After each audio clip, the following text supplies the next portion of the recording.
everyone, this is Nilesh Kumar Gupta and you are watching NG Physics classes. Well, पिछले turn पे मैंने आप लोगों को ट्रांजिस्टर बताए थे. ट्रांजिस्टर में मैंने आपको दो प्रकार के ट्रांजिस्टर बताए थे. एक बताया था NPN transistor in common emitter mode और दूसरा मैंने बताया था आपको PNP transistor in common emitter mode. जब हमने ये दोनों ट्रांजिस्टर पढ़े थे, एनपीएन ट्रांजिस्टर में जो करंट का फ्लो हो रहा था वो काय की वजह से हो रहा था? इलेक्ट्रॉन्स की वजह से या होलों की वजह से? इलेक्ट्रॉन की वजह से. और पीएनपी ट्रांजिस्टर में जो होलों का पीएनपी ट्रांजिस्टर में जो करंट का फ्लो हो रहा था वो होलों की वजह से हो रहा था. कोई अगर आपसे पूछे कि निपनिया अच्छी है या पानी पिया,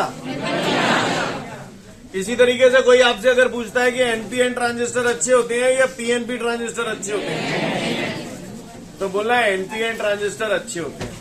अब बात आती है एनपीएन ट्रांजिस्टर अच्छे क्यों होते हैं. एनपीएन ट्रांजिस्टर में करंट का फ्लो इलेक्ट्रॉन्स की वजह से होता है और पीएनपी ट्रांजिस्टर में करंट का फ्लो होल्स की वजह से होता है. और इलेक्ट्रॉन जो होते हैं वो होलों से ज्यादा मोबाइलेबल होते हैं, ज्यादा गतिशील होते हैं वो होलों से. Clear? Electrons are more mobilable as compared to holes. That is why NPN transistor is better than PNP transistor. Scene clear है? कोई पूछे NPN ट्रांजिस्टर अच्छे होते हैं या PNP ट्रांजिस्टर अच्छे होते हैं? NPN ट्रांजिस्टर अच्छे होते हैं क्योंकि उसमें करंट का फ्लो इलेक्ट्रॉन्स की वजह से होता है and electrons are more mobile as compared to holes. Note लिखा है ट्रांजिस्टरों के बाद, पढ़ लो, समझ जाओगे. इसके बाद हमारे सामने अगला क्वेश्चन है डिफाइन एम्पलीफायर. एम्पलीफायर जो है, एम्पलीफायर एक डिवाइस है. एम्पलीफायर एम्पलीट्यूड हमें मालूम है ये सिग्नल है, ये कोई इनपुट सिग्नल है. इसका ये एम्पलीट्यूड होता है, पीक वैल्यू बोलते हैं इसे. अल्टरनेटिंग करंट में भी आपने पढ़ा था. अगर मैं इसके एम्पलीट्यूड को चेंज करना चाहूं, बढ़ाना या घटाना चाहूं, तो उसके लिए मैं जिस डिवाइस का इस्तेमाल करता हूं that is known as amplifier. नहीं बस amplifier is a device with the help of which we can increase the amplitude of the alternating voltage और अल्टरनेटिंग करंट. और ये जो प्रोसेस होती है, इस प्रोसेस को हम लोग बोलते हैं एम्पलीफिकेशन. एम्पलीफिकेशन में हम लोग क्या करते हैं? लो अल्टरनेटिंग वोल्टेज को हाई अल्टरनेटिंग वोल्टेज में कन्वर्ट करें. यानी किसी भी सिग्नल के एम्पलीट्यूड को बढ़ाने के लिए हम लोग जिस डिवाइस का इस्तेमाल करते हैं उसे एम्पलीफायर बोलते हैं. क्लियर है? समझ में आ रही है बात? एम्पलीफायर जो बनता है वो ट्रांजिस्टर्स की हेल्प से बनता है. एम्पलीफायर बनाने के लिए हम एनपीएन ट्रांजिस्टर का भी इस्तेमाल कर सकते हैं और पीएनपी ट्रांजिस्टर का भी इस्तेमाल कर सकते हैं. पर अच्छे कौन से होते हैं? एनपीएन. कहानी समझ में आ रही है? तो फटाफट एम्पलीफायर पढ़ लो और एम्पलीफिकेशन पढ़ लो, फिर मैं अगले क्वेश्चन में आऊंगा. तो इसके बाद हमारे सामने बेटा क्वेश्चन दिया है, explain the use of PNP transistor in common emitter mode as an amplifier. और उसके बाद अगला क्वेश्चन दिया, explain the use of NPN transistor in common emitter mode as an amplifier. सबसे पहले मैं आपको एनपीएन वाला करा रहा हूं, है ना? तो चलिए देखते हैं. हम लोग पढ़ने जा रहे हैं explain the use of NPN transistor in common emitter mode as an amplifier. एक देख लेंगे, दूसरा अपने आप निपट जाएगा. ट्रांजिस्टर देखा था, एक समझ में आ गया, दूसरा आ गया. ऐसे यहां पर एक समझ में आएगा तो दूसरा अपने आप आ जाएगा. क्लियर? मैं केवल एक समझाऊंगा, दूसरा आप स्वयं कर लेंगे. दूसरे में तो मैं फटाफट इशारे करते जाऊंगा, आप लपकते जाना. एम्पलीफायर, चलिए देखते हैं कौन सा कर रहे हैं हम लोग. सबसे पहले एनपीएन. एम्पलीफायर बनाने के लिए हम लोग पहले ही बोल रहा हूं, आज दो एम्पलीफायर कराऊंगा और दोनों में से एक 100% आएगा, ध्यान रखना. और जो अभी करा रहा हूं इसके चांसेस सबसे ज्यादा होते हैं. क्लियर? लिसन, कोई भी एम्पलीफायर बनाने के लिए आपको आवश्यकता होती है ट्रांजिस्टर की, और ट्रांजिस्टर मैं ऑलरेडी पढ़ चुका हूं. क्लियर? तो मैं ट्रांजिस्टर बना रहा हूं, गौर से देखिएगा आप सभी लोग ऑन द बोर्ड. ये साइकिल गिरा दी थी अपन ने, याद है आपको? NPN, emitter base collector. चलो भाई बताओ इसको किससे जोड़ूं? तो किससे जोड़ूं? पॉजिटिव. पी को पॉजिटिव तो दूसरा अपने आप. सीन क्लियर है? Battery x forward bias. Scene clear है भैया? इधर वाला हिस्सा रिवर्स बाइस में जोड़ते हो. एन को किससे जोड़ दूं? पॉजिटिव से। तो दूसरा देखने की जरूरत नहीं है, अपने आप नेगेटिव से। ये कौन सी वाइज हो गई? रिवर्स वाइज है। ये हो गई आपकी बैटरी वाई। सीन क्लियर है भाई? चलो अब इसमें हम लोग बना लेते हैं करंट की डायरेक्शन। ठीक है, बनाए करंट की डायरेक्शन। एमीटर एन टाइप का सेमीकंडक्टर है, तो majority charge carrier electron. Electron emitter से बेस की तरफ जाएंगे। बोलो, चाहे इसके हिसाब से देख लूं चाहे बैटरी के हिसाब से देख लूं, बात एक ही है। नेगेटिव से जुड़ा है, ये भी नेगेटिव। एन टाइप सेमीकंडक्टर है, electron negative negative negative repulsion. तो एमीटर से निकल के कहां की तरफ जाएंगे? तो इलेक्ट्रॉन यहीं तो जाएंगे। इलेक्ट्रॉन नहीं हो जाएंगे तो करंट नीचे की तरफ आएगा। ये बिल्कुल मैं कोई नई कहानी नहीं बता रहा हूं, ये मैं ट्रांजिस्टर करा रहा हूं अभी तक के वक्त। आई अब ये इलेक्ट्रॉन यहां से आए, इन्हें कितने रास्ते दिखेंगे? कुछ इलेक्ट्रॉन इधर निकल लेंगे, कुछ इलेक्ट्रॉन इधर निकल लेंगे। जो इलेक्ट्रॉन इधर निकल लेंगे उनके लिए करंट आई बी, और जो इलेक्ट्रॉन इधर निकल लेंगे उनके लिए करंट नीचे आई सी। स्टेप समझ में आया? इस आईसी को अगर मैं गौर से देखूं तो ऐसे ही तो आ रहा है, नहीं है बात समझ? जो बोला समझ में आया? अच्छी बात है। तो यहां तक का नजारा हमको क्लियर है। ये हमारा एनपीएन ट्रांजिस्टर है कॉमन एमीटर मोड में। अब उसका क्वेश्चन है एक्सप्लेन द यूज ऑफ, पहले ही बोल रहा हूं कोई मस्खरी में मत रहना, अदरवाइज आपकी वाट लग जाएगी, आपको एम्पलीफायर की वर्किंग समझ नहीं आएगी। ध्यान रखना, वो बोलेगा आपको explain the use of NPN transistor in common emitter mode as an amplifier. अब ये एनपीएन ट्रांजिस्टर था कॉमन एमीटर मोड में, अब वो कह रहा है इसे एम्पलीफायर की तरह यूज करना है। तो कछु ना करना, जो तो कलवारो डिजाइन है, मैंने को नौ काम तो ना करो। आप बस कुछ मत करना, यहां पर आप जोड़ देना अल्टरनेटिंग सोर्स, यानी this is the input alternating source. Clear है? सही बोल रहा हूं? क्या बोला मैंने? क्या है ये? Input alternating source. इसमें क्या होता है, एक साइकिल में आधी साइकिल पॉजिटिव होती है, आधी नेगेटिव होती है। क्या है ये? इसको बोलो जरा, क्या है ये? Input alternating source. क्लियर? ये इनपुट अल्टरनेटिंग सोर्स आपने इस सर्किट में ही जोड़ा है। ये हिस्सा इसका बेस से जोड़ा है, यहाँ पे आके ये एमीटर से जुड़ा हुआ है, बेस एमीटर सर्किट में जोड़ा है आपने। अच्छा, ये यहां से आप, ये हो गया हमारा इनपुट अल्टरनेटिंग सोर्स। क्या है ये? ठीक है। और यहां पर आप लगा देना हर जगह लोड रेजिस्टेंस, जहां पर आपको क्या मिलेगा? आउटपुट। ये लोड रेजिस्टेंस आर से डिनोट कर दो, चाहे आर एल लिख दो, बात एक ही है। यहां पर आपको आउटपुट मिल जाएगा। Clear? Output potential. Scene clear है? ओके, तो ध्यान से देखिएगा सभी लोग ऑन द बोर्ड। ये बैटरी देख रहे हो आप? ये बैटरी का ये जो नेगेटिव टर्मिनल है, ये काय से जुड़ा है? एमीटर से जुड़ा है या कॉमन एमीटर से जुड़ा है? तो ऐसे लिखो, वोल्टेज ऑफ कॉमन एमीटर। ठीक है भैया? इधर का वोल्टेज बराबर होता है इस साइड का वोल्टेज। क्लियर? तो ये काय का वोल्टेज हुआ? Common ammeter. सीन क्लियर है? ये जो है ये उठ के जुड़ा हुआ है काय से, तो ये काय का वोल्टेज हुआ? कॉमन कहां के है? वो यूं ही पागल से, ये कॉमन है एमीटर दोनों में, इसलिए कॉमन एमीटर लिखा है। जो कहां से कॉमन है? क्लियर? क्या है ये? कलेक्टर। तो ये काय का वोल्टेज हो गया? कलेक्टर। क्लियर? यहां तक बात समझ में आई? और ये जो कलेक्टर एमीटर सर्किट है, इसी के बीच में यहां पर लोड रेजिस्टेंस जुड़ा हुआ है, तो प्लस रेजिस्टेंस का वोल्टेज VR। स्टेप समझ में आया? यानी इधर का सर्किट का वोल्टेज बराबर इधर के सर्किट का वोल्टेज।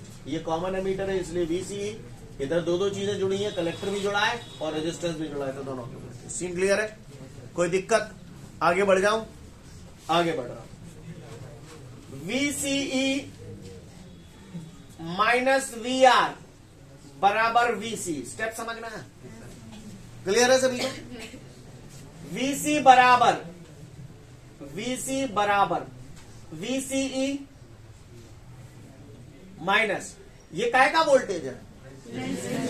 रेजिस्टेंस का वोल्टेज है। V बराबर IR। अब करंट, इसमें करंट कितना है? तो आप इस IC को देखो, यही तो गया, यहां से पास हो गए, तो करंट हो गया IC और रेजिस्टेंस हो गया R। अगर आप यहां RL मानते तो यहां RL लिख देते। कहानी समझ में आ रही है? ये इक्वेशन कैसे आई? आपको बात समझ में आई? सीन क्लियर है? कोई दिक्कत? आगे बढ़ जाऊं? यहां तक बात समझ में आ रही है सभी को? हाँ, गौर से देखिएगा सभी लोग। मैं कुछ छोटी छोटी बातें आपसे पूछूंगा और आप मुझे बताते जाना, ठीक है। मैं पहले फिल्म तैयार कर लूं।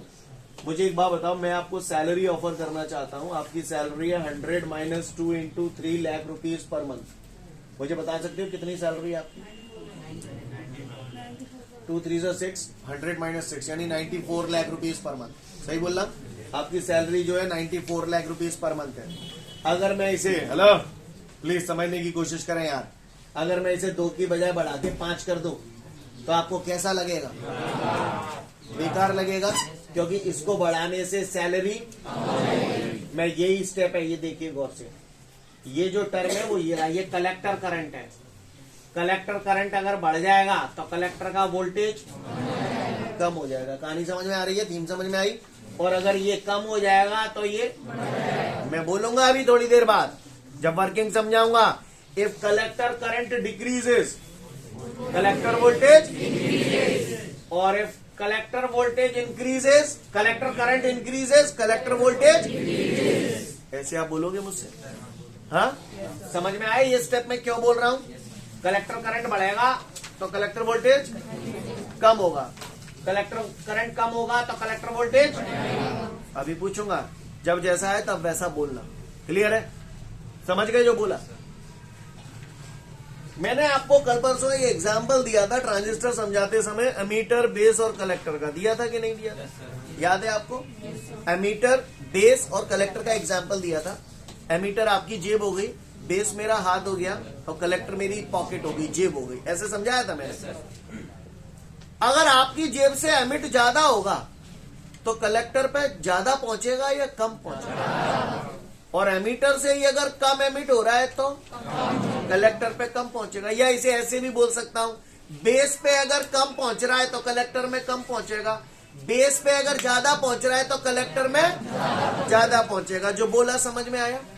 बेस पे कम पहुंच रहा है तो इनडायरेक्टली इसे ऐसे भी बोल सकता हूं, एमीटर से कम आ रहा है। जो भी कहानी हो रही है एमीटर से ही हो रही है। सही बोल रहा हूं? जैसी एमीटर पे होगी वैसी बेस पे होगी, वैसी अगर एमीटर करंट इंक्रीजेस तो कलेक्टर करंट, अभी पूछूंगा थोड़ी देर बाद। एमीटर करंट इंक्रीजेस तो collector current, emitter current decreases तो collector current, base current increases तो इसको इनडायरेक्टली एमीटर करंट इंक्रीजेस नहीं बोल सकता, और बेस करंट इंक्रीजेस तो कलेक्टर करंट। ये बात आपको समझ में आई? और सुनो, कोई काम जैसे होना चाहिए वैसे ही हो रहा है तो उसे आप सेम फेज में बोलोगे या अपोजिट फेज में? सेम फेज में। और कोई काम जैसे होना चाहिए वैसे नहीं हो रहा है, उसका उल्टा हो रहा है, तो इसको हम लोग बोलेंगे अपोजिट फेज। क्या बोलेंगे? Opposite phase. सेम फेज में फेज एंगल कितना होता है?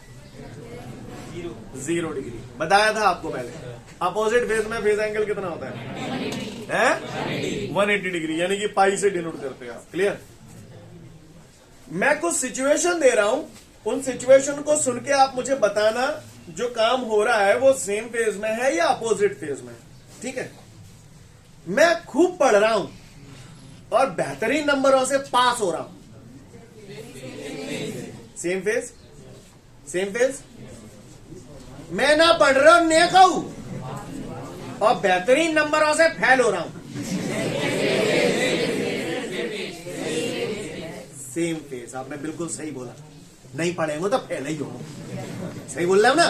तो इसको अपोजिट फेज मत बोलना, सेम फेज, क्योंकि जो काम जैसे होना चाहिए वैसे ही हो रहा है। मैं पढ़ पढ़ के बाव रहे हो, क्लियर, लेकिन एग्जाम में फेल है वो, अपोजिट फेज, क्योंकि उल्टा हो रहा है यार। आप पढ़ खूब रहे हो लेकिन हो फेल रहे हो, तो ये अपोजिट फेज। या फेज एंगल कितना हो जाएगा? हाँ। पर मैं तुम्हारी तरफ मैं ना पढ़ रहा हूं, ने कहूं, और नंबर धांसू आ रहे हैं, अपोजिट फेज। अपोजिट फेज मैं यही बात समझ। तो फेज एंगल कितना होगा? जो बोला पल्ले पड़ा। और सुनिए, मेरी बातें सुनोगे तो आपको समझ में आएगा, अगर समझोगे ध्यान से। अदरवाइज थोड़ी देर बाद मैं तो कह जाऊंगा रेल सी निकल जाएगी यार, इसीलिए ध्यान से सुनना। पॉजिटिव नंबर में पॉजिटिव नंबर जोड़ू, पॉजिटिव, आप बताना सेम फेज या अपोजिट फेज। पॉजिटिव में पॉजिटिव दे रहा हूं और पॉजिटिविटी का इफेक्ट बढ़ रहा है, सेम फेज। क्योंकि पॉजिटिव नंबर में पॉजिटिव नंबर जोड़ूंगा तो और बड़ा पॉजिटिव नंबर आ जाएगा। जो बोला समझ में आया? पॉजिटिव में पॉजिटिव दे रहा हूं, पॉजिटिविटी का इफेक्ट बढ़ रहा है तो सेम फेज।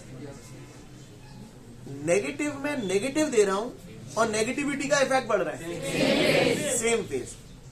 नेगेटिव में पॉजिटिव दे रहा हूं और नेगेटिविटी का इफेक्ट कम हो रहा है।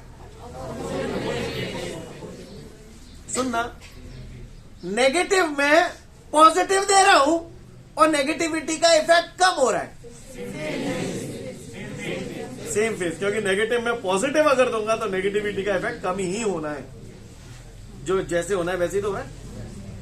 नेगेटिव में पॉजिटिव दे रहा हूं और नेगेटिविटी का इफेक्ट बढ़ रहा है, अपोजिट फेज। पॉजिटिव में नेगेटिव दे रहा हूं, क्या दे रहा हूं वो बात की बात है, लेकिन पॉजिटिव में नेगेटिव दे रहा हूं और पॉजिटिविटी का इफेक्ट बढ़ रहा है, अपोजिट फेज। सही बोल रहा हूं ना? क्योंकि पॉजिटिव में नेगेटिव दूंगा, और मैंने क्या बोला, पॉजिटिव में नेगेटिव दूंगा तो कायदा तो ये कहता है कि पॉजिटिविटी का इफेक्ट कम होना चाहिए, लेकिन मैंने बोला क्या ना, पॉजिटिव में नेगेटिव दे रहा हूं, पॉजिटिविटी का इफेक्ट बढ़ रहा है, तो उल्टा है ना? तो क्या बोलोगे? Opposite phase. ऑनलाइन वालों मेरी बात समझ में आ रही है जो मैं बोल रहा हूं? क्लियर? ध्यान से सुनना बेटा मेरी हर बात को। फिर से बता फटाफट। नेगेटिव में पॉजिटिव दे रहा हूं और नेगेटिविटी का इफेक्ट बढ़ रहा है। जबरई मत करो, सोच समझ के जवाब दो। नेगेटिव में पॉजिटिव दे रहा हूं, नेगेटिव में पॉजिटिव दे रहा हूं और नेगेटिविटी का इफेक्ट बढ़ रहा है, अपोजिट फेज। और नेगेटिव में पॉजिटिव दे रहा हूं और नेगेटिविटी का इफेक्ट कम हो रहा है, सेम फेज। समझ में आया? और देखो ध्यान से सुनिएगा। यहां से पॉजिटिव हाफ साइकिल और नेगेटिव हाफ साइकिल जाएगी, साइकिल बाइकिल तो हवाले ले जाएंगे, पहले समझिएगा। उसके बाद मैं जब क्वेश्चन पे आऊंगा तब मैं बोलूंगा कि हाँ भाई अब मैं क्वेश्चन पे आ गया, ठीक है? अब मुझे एक बात और बता दो, ये काय का वोल्टेज है? ये जो चीज है ये काय से जुड़ी हुई है? कलेक्टर से। ये कलेक्टर का वोल्टेज है, ये वाला। क्लियर? अब आप बताओ, अगर मैं यहां से, समझना कायदा क्या कहता है, पहले कायदे से बताओ। अगर पॉजिटिव साइकिल दूंगा तो इसका पोटेंशियल क्या होना चाहिए? बढ़ना चाहिए। अगर मैं आपसे ऐसा बोलूं, पॉजिटिव साइकिल देने से इसका पोटेंशियल बढ़ रहा है, तो आप इसे क्या बोलोगे? और अगर मैं इसको ऐसे बोलूं कि इसको पॉजिटिव साइकिल देने से इसका पोटेंशियल कम हो रहा है, तो जो बोला समझ में आया? आप ही ने बोला है, मैंने नहीं बोला। समझ गए? मैं बोलूं, मैं इसको नेगेटिव साइकिल दे रहा हूं, नेगेटिव पोटेंशियल दे रहा हूं और इसका पोटेंशियल कम हो रहा है, सेम फेज। क्योंकि पॉजिटिव है, नेगेटिव पोटेंशियल दूंगा तो कम ही होगा। मैं अगर ऐसे बोलूं, मैं इसे नेगेटिव पोटेंशियल दे रहा हूं, मैं इसे, और इसका बढ़ रहा है, समझ गए? तो फिर तैयार हो। अब आ रहा हूं मैं क्वेश्चन पर। रेडी? अब हम लोग समझ रहे हैं, explain the use of NPN transistor in common emitter mode as an amplifier. तो ट्रांजिस्टर से एम्पलीफायर बनाने के लिए बस ये इनपुट जोड़ दो और ये लोड रेजिस्टेंस लगा दो, बाकी का सब वही फिगर है। चले करें शुरुआत। आया सबसे पहले इन द पॉजिटिव हाफ साइकिल। अच्छा, ये कनेक्शन यहां पर जुड़ा हुआ है और ये सिग्नल आप बेस पे जा रहा है, बोलो भैया। अब आप बताओ, ये जो पोटेंशियल है ये किसका है? बेस का है, बोलो। मैंने अभी थोड़ी देर पहले आपको इशारा किया था, बेस पे ज्यादा पहुंच रहा है तो कहीं ना कहीं एमीटर से ज्यादा निकल रहा है, तभी तो बेस पे ज्यादा पहुंच रहा है। आओ इधर। पॉजिटिव हाफ साइकिल में सबसे पहले पॉजिटिव हाफ साइकिल जाएगी, तो आप बताओ मुझे ये काय का पोटेंशियल है? बेस का है ना? तो पॉजिटिव हाफ साइकिल में पोटेंशियल ऑफ बेस क्या होगा? पॉजिटिव हाफ साइकिल जाएगी, ये भी पॉजिटिव है। In the positive half cycle potential of the base increases with respect to emitter. Respect गई तेल लेने। In the positive half cycle, potential of the base increases. Base का पॉजिटिव इंक्रीज हो गया, देखो। और ये जोड़ा बेस से है। बेस पी टाइप का सेमीकंडक्टर है। पी टाइप के सेमीकंडक्टर में मेजॉरिटी चार्ज कैरियर होल होते हैं। ये होलों पे पॉजिटिव और इसकी पॉजिटिविटी का इंपैक्ट बढ़ रहा है, तो होल और ज्यादा रिपेल होंगे, तो करंट और ज्यादा बढ़ेगा। जितने ज्यादा होल फ्लो होंगे उतना ज्यादा करंट फ्लो होगा। फिर से शुरू से देखते हैं, फिर से। In the positive half cycle of input alternating potential, the potential of the base increases, due to which emitter current phase पे बढ़ रहा है यानी एमीटर करंट बढ़ेगा ही। फिर से शुरू से, अब आप पूरी कहानी समझेंगे। फिर से शुरू से। In the positive half cycle of input alternating potential the potential of the base due to which emitter current and when emitter current increases collector current and when collector current increases collector voltage collector voltage कौन सी cycle में था ये? Positive half cycle में। ध्यान देना, positive half cycle में collector का voltage क्या हो रहा है? इनके। फिर से शुरू कर रहा हूं दोबारा से। In the positive half cycle, अभी इंक्रीज आया था ना अपना, कोई बात नहीं, मैं फिर से देख रहा हूं, देख लेते हैं, दोबारा चेक कर लेते हैं। In the positive half cycle of input alternating potential, positive half cycle of input alternating potential, the potential of the base increases, emitter current increases, collector current increases, और collector current increases तो collector voltage decreases। यानी आपने यहाँ पर देखा positive half cycle दी तो collector voltage decrease हो रहा है, जो हमने ऑब्जर्व किया है ना कायदे से। पॉजिटिव हाफ साइकिल देने से इसका पोटेंशियल क्या होना चाहिए था? बढ़ना चाहिए था, पर हो क्या रहा है? इसका मतलब यहाँ पर इनपुट सिग्नल और आउटपुट सिग्नल अपोजिट फेज में है। नहीं है ये बात समझ में? कौन से फेज में है? अपोजिट फेज में है। फिर से देखते हैं, समझ गए? पॉजिटिव हाफ साइकिल फिर से मतलब शुरू से ना देख रहे, आगे बढ़ रहा हूं। नेगेटिव हाफ साइकिल, अब आप बताना। इन the negative half cycle potential of the base है डिक्रीज है, क्योंकि पॉजिटिव में नेगेटिव दूंगा तो कम होगा ये। क्लियर? फिर से, in the negative half cycle of input alternating potential of the base emitter current collector current और कलेक्टर करंट डिक्रीजेस तो collector voltage minded, collector voltage increases आ रहा है, कलेक्टर वोल्टेज इंक्रीजेज आ रहा है। समझ रहे हैं मेरी बात को? कलेक्टर वोल्टेज कौन सी साइकिल में? अब थोड़ा देखो जरा, नेगेटिव साइकिल देने से इसका क्या होना चाहिए था? कम होना चाहिए था, 11 है, मतलब अपोजिट फेज। यानी कहने का तात्पर्य ये है अमूल कि कॉमन एमीटर मोड में चाहे इनपुट सिग्नल और आउटपुट सिग्नल हमेशा अपोजिट फेज में होंगे, और अपोजिट फेज में होंगे तो फेज एंगल 180 डिग्री। क्या पाई लिख सकता हूं? ऑनलाइन वालों मेरी बात समझ में आई आप लोगों को? बोलो भैया। फिर से एक बार दोबारा पूरी वर्किंग बोल रहा हूं, गौर से सुनिएगा। इन the positive half cycle of input alternating potential the potential of the base increases due to which emitter current increases, and when the emitter current increases collector current increases, and when collector current increases collector voltage decreases.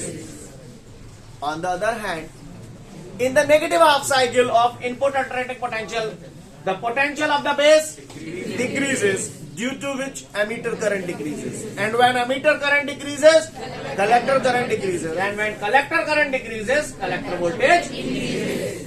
Here we can see the input signal and output signal are in opposite. So the phase angle between input and output signal is 180 degree, or you can say pi. समझ में बात आई?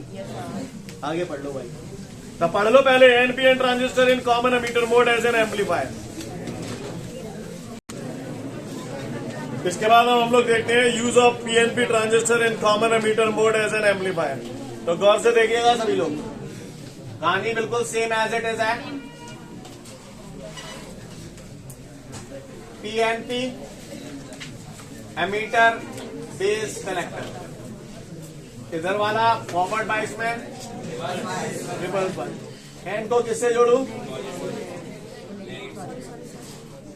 ठीक है, ये forward बाइस में जुड़ गया बैटरी एक्स। पी को किससे जोड़ू? दिशा दिख रही है। क्लियर? हाँ, करंट की डायरेक्शन ऑनलाइन वालों आपको बोर्ड पे साफ दिखाई दे रहा है सब कुछ? ठीक है। एमीटर पी टाइप का सेमीकंडक्टर है तो majority charge carrier hole emitter से बेस की तरफ जाएंगे ऐसे, तो करंट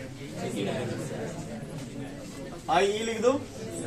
अब यहां से होल आ रहे हैं, यहां पर जैसे ही आ जाएंगे दो रास्ते दिखेंगे, कुछ इधर कुछ इधर। जो इधर जाएंगे उनके लिए करंट इधर, जो इधर जाएंगे उनके लिए, समझ गए? ये मैंने ट्रांजिस्टर बना दिया। अब इसे एज ए एम्पलीफायर यूज करना है तो फिर वही कहानी, इनपुट अल्टरनेटिंग सोर्स, ये मैंने लोड रेजिस्टेंस बना दिया। कहानी क्लियर है? अव्याल इक्वेशन मुझसे मिटल गई गलती से, वही इक्वेशन है जो अव्याल थी। फिर से बोल देता हूं, कैसे जोड़ा है ये? तो वोल्टेज ऑफ कॉमन एमीटर, चलो ये काय का वोल्टेज है? कलेक्टर का, और इसी में हमारा रेजिस्टेंस जुड़ा हुआ है। नहीं यही बात समझ में? VR को इधर ले आऊंगा तो क्या हो जाएगा? ये VCE माइनस VR बराबर VC। तो इसको इधर लिख रहा हूँ, इसको इधर लिख रहा हूँ, तो VC बराबर आपका हो जाएगा VCE माइनस, ये रेजिस्टेंस का वोल्टेज है, तो फिर वही V बराबर IC तो आ रहा है इसमें से, तो IC रेजिस्टेंस R। ठीक है, अब जो भी करना है आपने ही करना है। हो जाओ शुरू। हाँ भैया, सबसे पहले पॉजिटिव हाफ साइकिल आएगी। अब बताना, पॉजिटिव हाफ साइकिल में पोटेंशियल ऑफ द बेस क्या हो जाएगा? Decreases. Clear? Potential of base decreases. Potential of base decreases यानी कहीं ना कहीं पोटेंशियल ऑफ एमीटर डिक्रीजेस, यानी पोटेंशियल ऑफ बेस डिक्रीजेस। ये समझ में आया? पोटेंशियल ऑफ बेस डिक्रीजेस तो emitter current, emitter current decreases तो कलेक्टर करंट, और कलेक्टर करंट डिक्रीजेस तो collector voltage increases. Positive cycle में कलेक्टर वोल्टेज इंक्रीज हो रहा है, ऐसा हमने देखा। कायदा क्या कहता है? पॉजिटिव साइकिल में कलेक्टर का वोल्टेज कम होना चाहिए था, हो क्या रहा है? कौन सा phase? Opposite phase. Common emitter mode जो होता है उसमें अपोजिट फेज ही होता है। क्लियर? चले फिर negative half cycle, come on, negative half cycle. Potential of the base increases, emitter current, collector current, collector current increases तो collector voltage decreases. Negative cycle देने से इसका क्या होना चाहिए था? बढ़ना चाहिए था, और हो क्या रहा है? तो इसका मतलब इनपुट सिग्नल और आउटपुट सिग्नल आ रहे हैं। इस एंगल कितना हो जाएगा? समझ गए? पढ़ लो, PNP transistor in common emitter mode as an amplifier. तो यहां पर हम सभी लोग देख रहे हैं कि जो इनपुट दिया जा रहा है, इनपुट अल्टरनेटिंग सोर्स यही है। इनपुट जो दिया जा रहा है वो बेस पे दिया जा रहा है, और आउटपुट हमें कलेक्टर सर्किट में मिलता है। कलेक्टर के साथ जो लोड रेजिस्टेंस है वहां पर हमें आउटपुट मिल रहा है। क्लियर? तो यानी आउटपुट कलेक्टर पे मिल रहा है और इनपुट आप क्या पे दे रहे हो? बेस पे। अच्छी बात है। अगर जैसे मैं आपको पढ़ा रहा हूं, कितने नंबरों के लिए प्रिपेयर कर रहा हूं आपको? 100 नंबर को ठूस ले हुए तुम, और पेपर में जाके वो किया होगी। जब रिजल्ट आवेगा तो नंबर आएंगे तुम आए। क्लियर?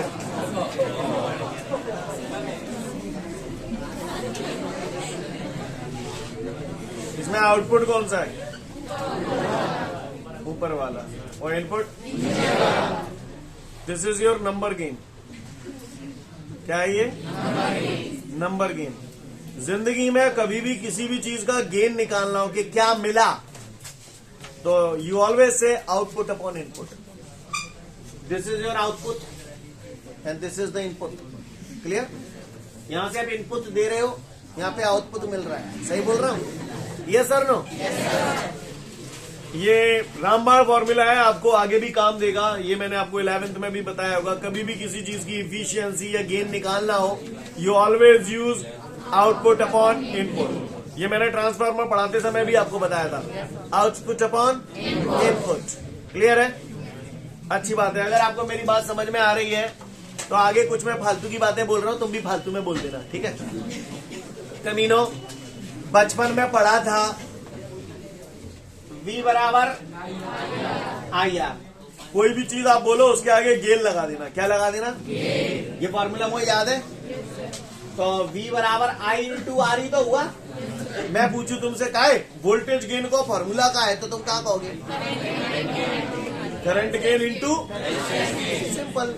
नहीं यही बात है, क्या कहोगे तुम? वो दे वोल्टेज गेन बराबर होता है करंट गेन इंटू रेजिस्टेंस। मैंने बचपन में पढ़ा था पावर का फॉर्मूला P बराबर VI।